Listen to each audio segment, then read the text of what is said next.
Welcome back, my friends, to the show that never ends. We're so glad you could attend. Come inside, come inside.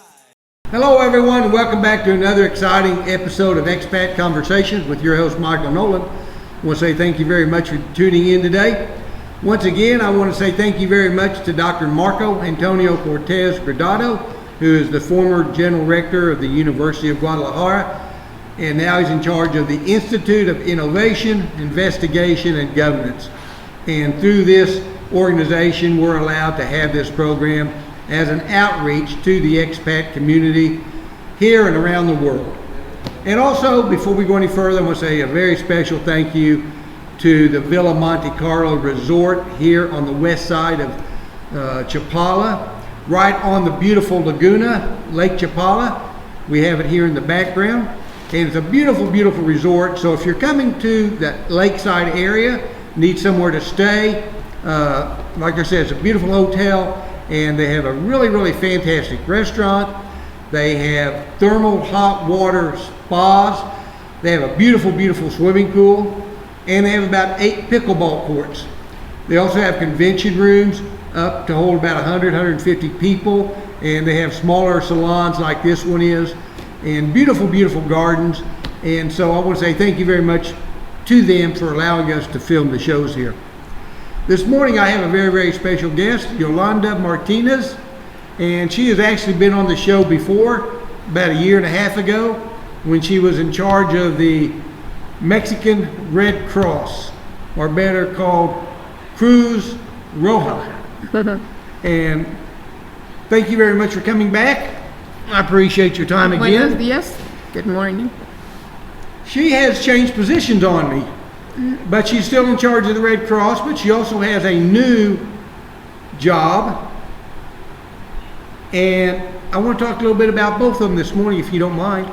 I don't mind. So I'll just be quiet for a minute, which is really, really, really hard for me to do, and let you just kind of introduce yourself to the audience again, and what all you're involved with now and what you're going to be involved with in the future, and educate the people for me, okay?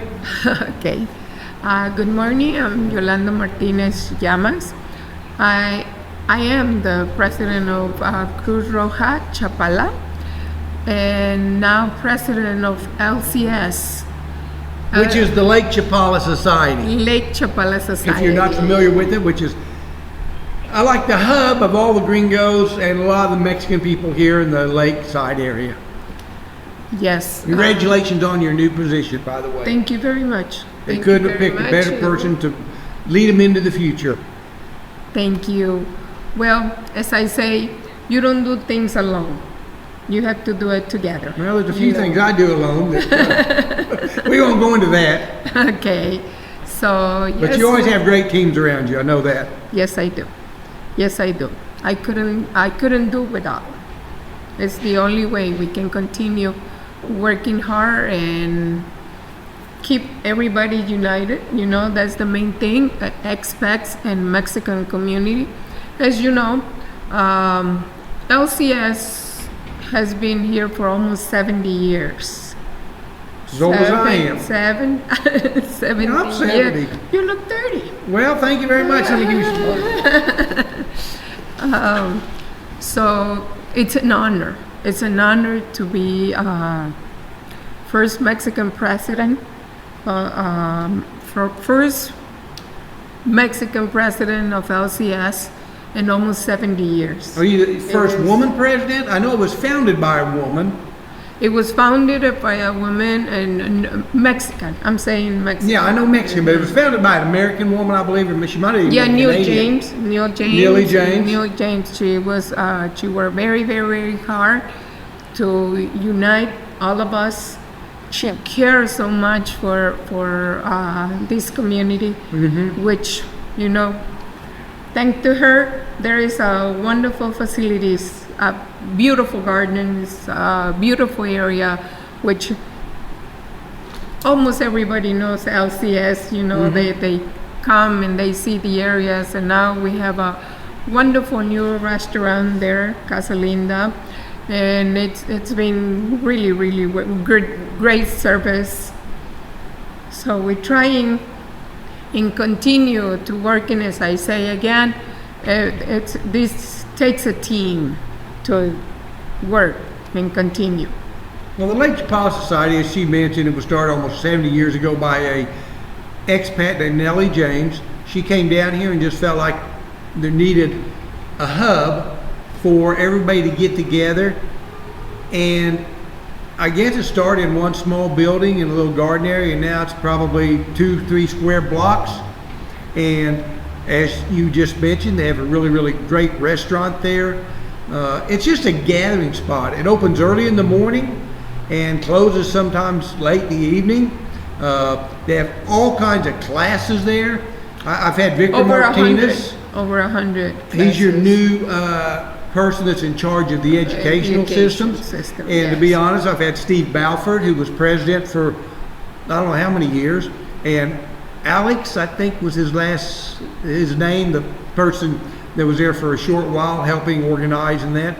But as you mentioned, over 100 different kinds of classes that anybody can go to, and it starts from little kids, music and arts and crafts, all the way up to senior citizens. You have languages, you have art, crafts. I don't know what all they have over there, but it's English, Spanish. It's certain different levels. There's different classes for expats and Mexican communities. And you have an awful lot of educational programs, but you also have a lot of culture there. There's all kinds of concerts, dancing, a little bit of everything. And plus, it's just a beautiful, beautiful garden venue. You can just go and relax. They have a big pond with different type of fish in it. Yes. Koi fish, I believe. And it's just a beautiful place to go relax and enjoy. But as the first Mexican woman president, congratulations again. We all know what they do there, and what do you see for the future? I mean, there's been a lot of changes over the last 5 years. I know they've been doing some new constructions of like the library, the restrooms, the outside venues where they have different events, like the special event they have every Sunday morning. I think that's called Open Circle, which is a very good opportunity to go and learn something different every week. But then you also have other programs throughout the week that are happening. And what else? Can you just kind of walk us through what you see the growth over the next couple of years? Or have you been there long enough to actually plan out a short future? Well, I have been there for a while. And future, continue opening this wonderful place, hug the expat Mexican community, and continue working and continue showing that beautiful, beautiful place, because having LCS is having a little paradise there. It is a very nice place to hang out. It is very, very, very nice. Of course, you know that place runs by donations. Yes, well, you have memberships, and it's like everything else down here in the lakeside area. A year membership, is very little, if anything. I know I was in a health club, believe it or not, when I was living in the United States, and I think I was paying like $90 a month.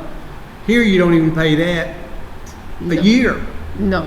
And actually, there's a lot of more benefits that you could learn and grow and develop yourself and your happiness here than I ever found at that gym. Yes, and it is very important to continue operating. It's like I had a wonderful, wonderful experience with the art week. We had our children, and we had a week of art, which it was over 200 children. Wow. It was wonderful. It was a wonderful experience, and I will tell you one personal experience. One of my little nieces came from Michoacan. She wanted to come to see something different. She's from a small little town. And yes, she came, she stayed, and I said, what am I going to do with a 10-year-old? So I remember that we had the week our art week in LCS. So I took her over to LCS, and I asked Steve, and I said, Steve, is there room for my niece? He goes, oh my God, we have over 100 children, but let's look for a little space. They did, they found it, and she was shy, she didn't want to stay.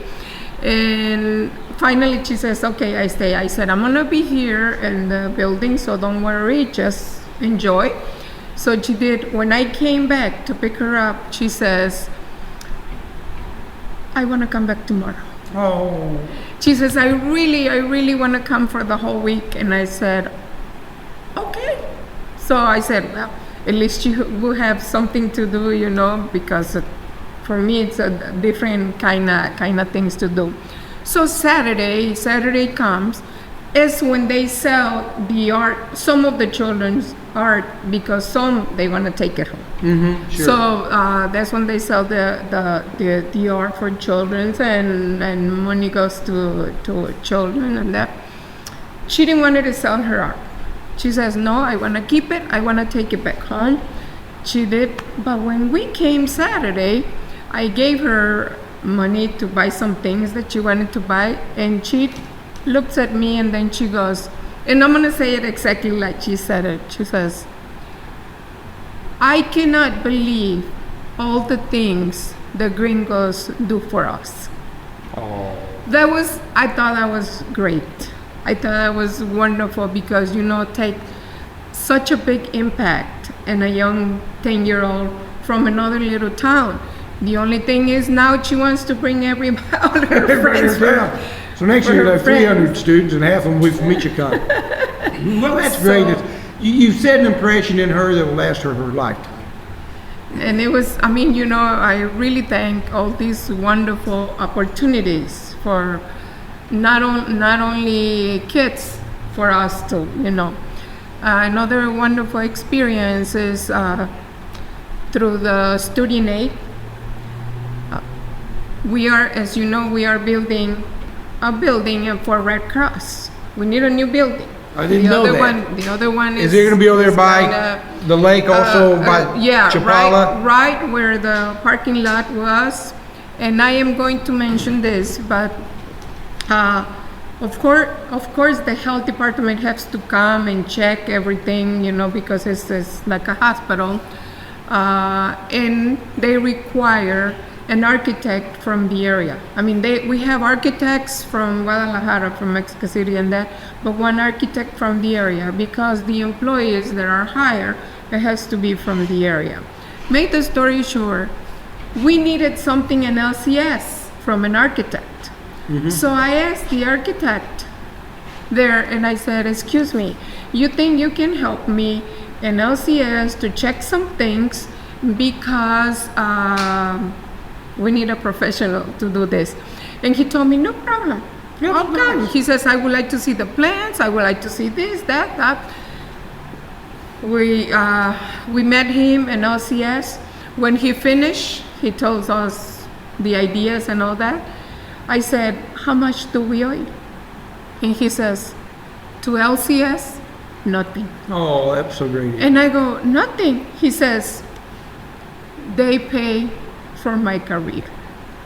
I became an architect because of LCS, wow. The student aid. So this is wonderful thing. Wonderful. And this is a Mexican man. This is a Mexican man. So, well, I know anytime I meet a new couple or a new expat that's down here from Canada or Europe or the United States, and matter of fact, Tuesday I met a young couple that had just moved down here, and they're living kind of on the outskirts, on the other side of the highway. And they said, we've been here since June. We've been working on our house and trying to get it all fixed up because it was an old dilapidated place. But it was all we could afford at the time, and we've really worked hard. But we've never really gotten into Chapala, and they're about 20 miles away. We haven't gotten to Ajijiu, Chapala. Can you suggest some good restaurants or some things to do or whatever? I said, well, first thing, go to Lake Chapala Society. I told them where it was. I said, that's the hub for everything around here. Not only will you get to know a lot of people, but I mentioned the restaurant, I mentioned the library, I mentioned the different events that are always changing. And one really great thing there is they have a couple big boards that you can put advertising, not really advertising, but I need to rent my house, or I need to rent my apartment, or I need to have a car, or I need to, do this, that, or the other. And it's a way for expats to communicate back and forth via reading things.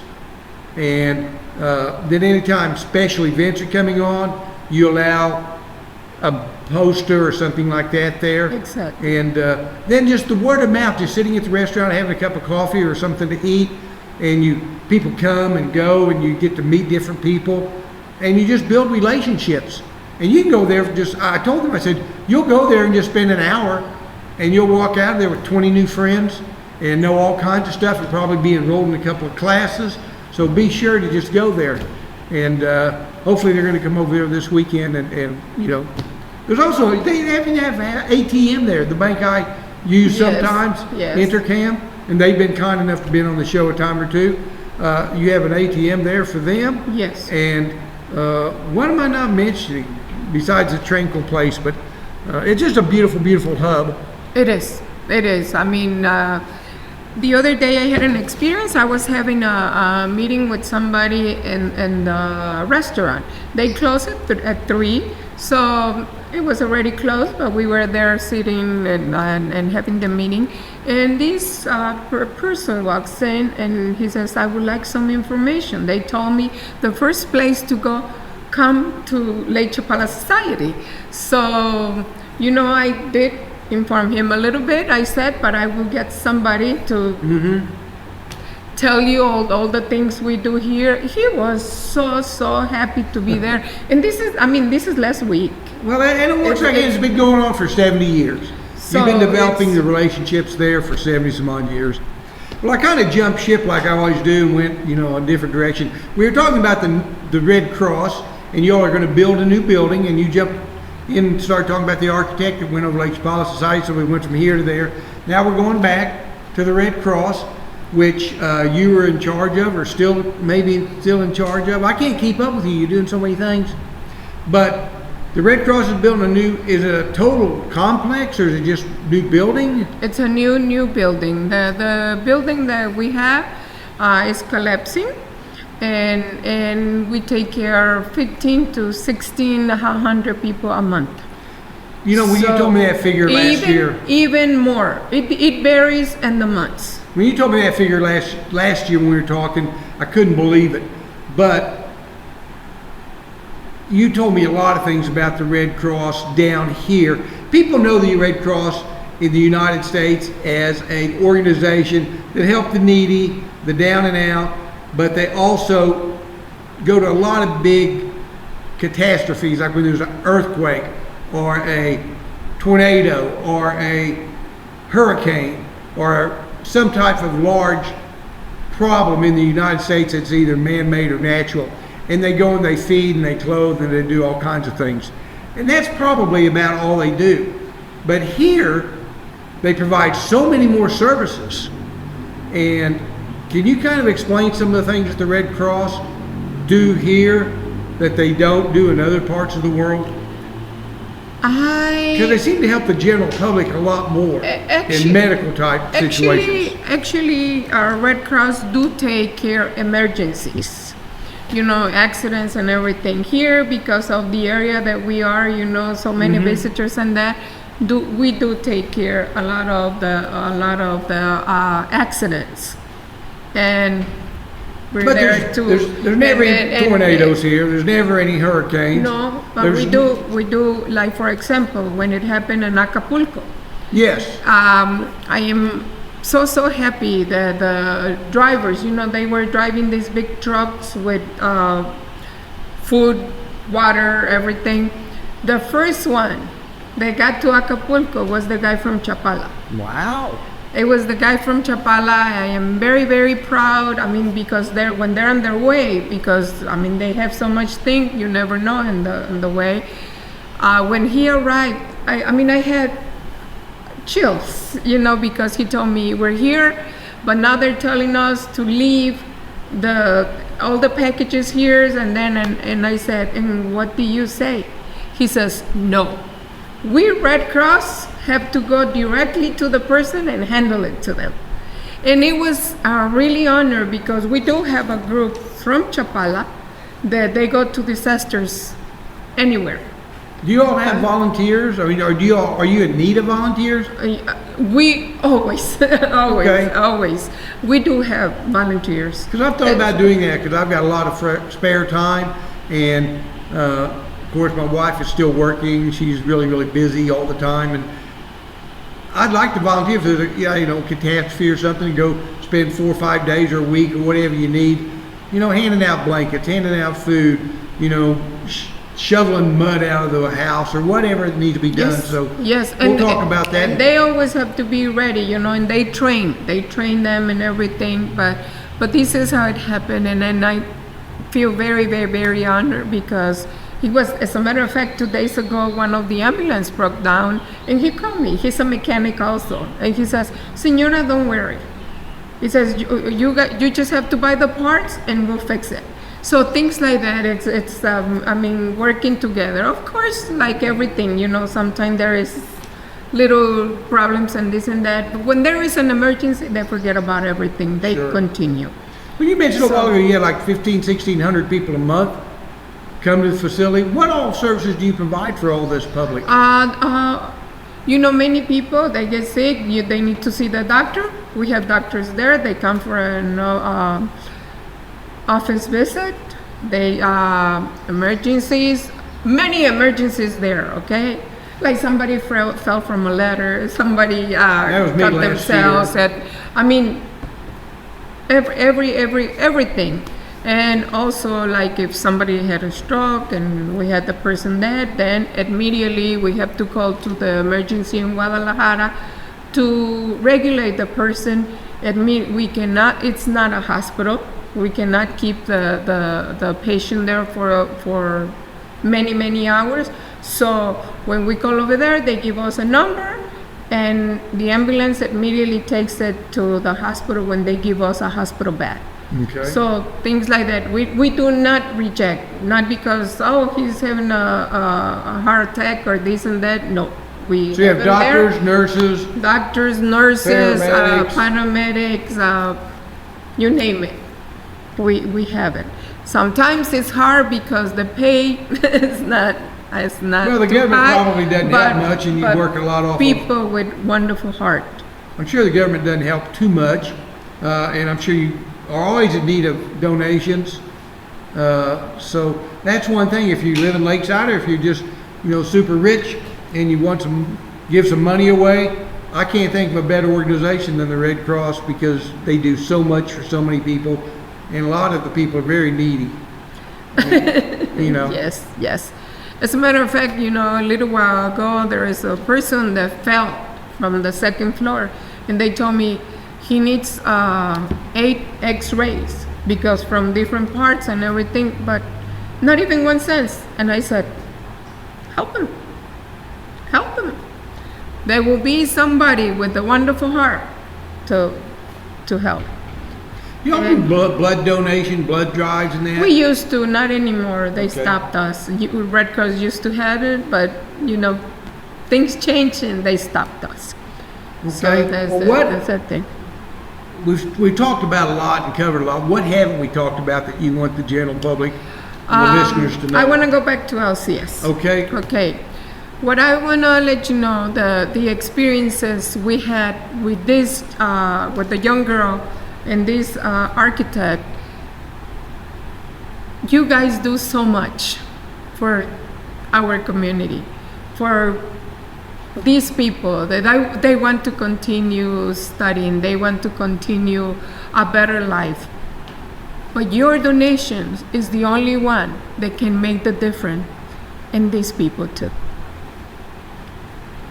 Well, I know so many people that go over there and have learned so much and have tried to help.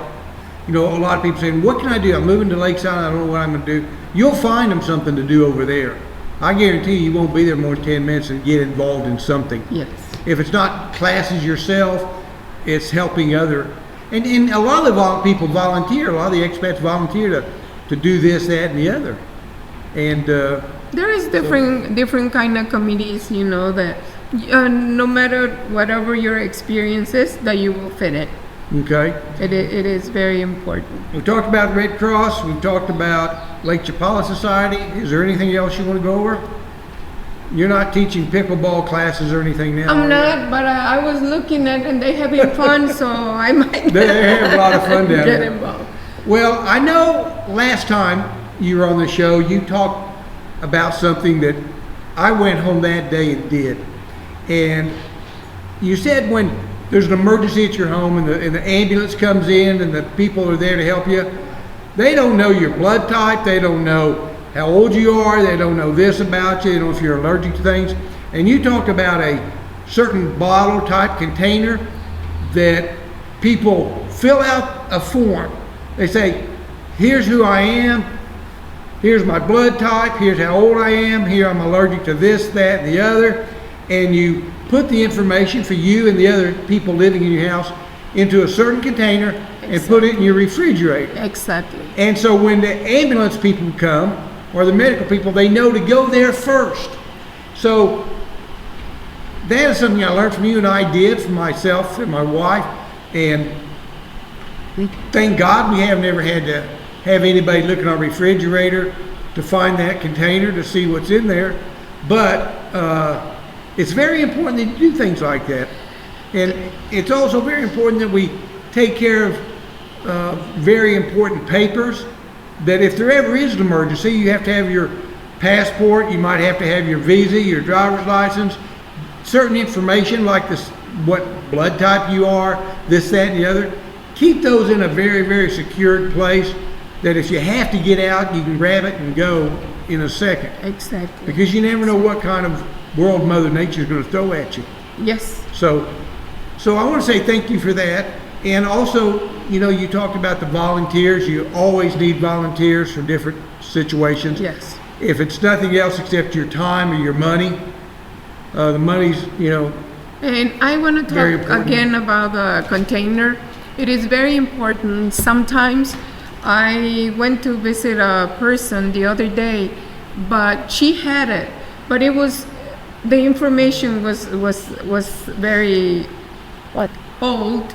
Not outdated. The same, not updated, not the same doctor, not the same person. So if your information is not updated, please come to Red Cross and ask for the forms so you can put it in there. And always make sure you put the magnet in front of the refrigerator, because having the magnet, that means there is information in your refrigerator. We work together with the bomberos, because sometimes the bomberos are closer to the accident and Red Cross, so they bring the person to Red Cross. So bomberos, most of the bomberos also work for Red Cross. Those are ambulance drivers or fire people. Exactly. So emergency responders. Emergency responders. So what happens is they know about this information. So please keep all that information updated. Now, do you have the containers at the Red Cross where people can come? Yep. And get we have. And make a donation. That's the important thing. You're going to get a container and a form to write all this down. Give them a good sized donation, because it might only be $100, but that $100, that information can save your life. So be sure to make a donation to the Red Cross. Speaking of donations, I've been to several public events that you all have, fundraisers, and some of the time you serve food, all the time you have entertainment of some kind. Is there any events coming up in the near future? We're right here sitting on August 23rd, 2024. There will be. The next group that will come, they will let you know about the events that we have. Okay. Because I have to respect them that. If you didn't know, one of my next shows that you're going to be able to watch probably another couple of weeks is the people from the Red Cross besides her. And so we'll be talking to them, and they'll be explaining more of that information too. So, well, Yolanda, you've talked about an awful lot, and I sure appreciate it. Anything else in closing? Thank you very much. Thank you for your wonderful heart. Keep that heart open to keep helping people, not only Red Cross, LCS as well. Well, thank you very much for tuning in today. I want to say thank you very much, Ms. Martinez, for coming in and sharing the very important information. Again, congratulations on your new position, and I wish you the very best. Take heed of what we're saying today. I think it can help you in an awful lot of ways, and again, thank you very much for your time. I want to say thank you very much for tuning in. Please like. We don't do the like and share like a lot of these YouTube programs, because we're not in it to try and build our channel. We're not in it for money, because we're sponsored by the University of Guadalajara. What we're in it for is education. And we want you to share the programs that you watch. And, you know, you can like and subscribe and all that. But we want you to share the information. If you're on Facebook and you watch one of these programs on YouTube, tell your friends about it. Because I've had people say, oh, I watched the show a couple months ago about September is the month if you have a will and testament done, you get a 50% discount by the attorneys and the notarios. Right. And so September's coming up very fast. And so you can learn a lot of stuff, even though it was a show a year ago or 2 years ago. All the information that my guests give out is very important, I believe. Maybe what I say isn't so important, but the guest always gives something, and it's very important. So thank you very much for tuning in, and we'll see you on the next show. Happy trail.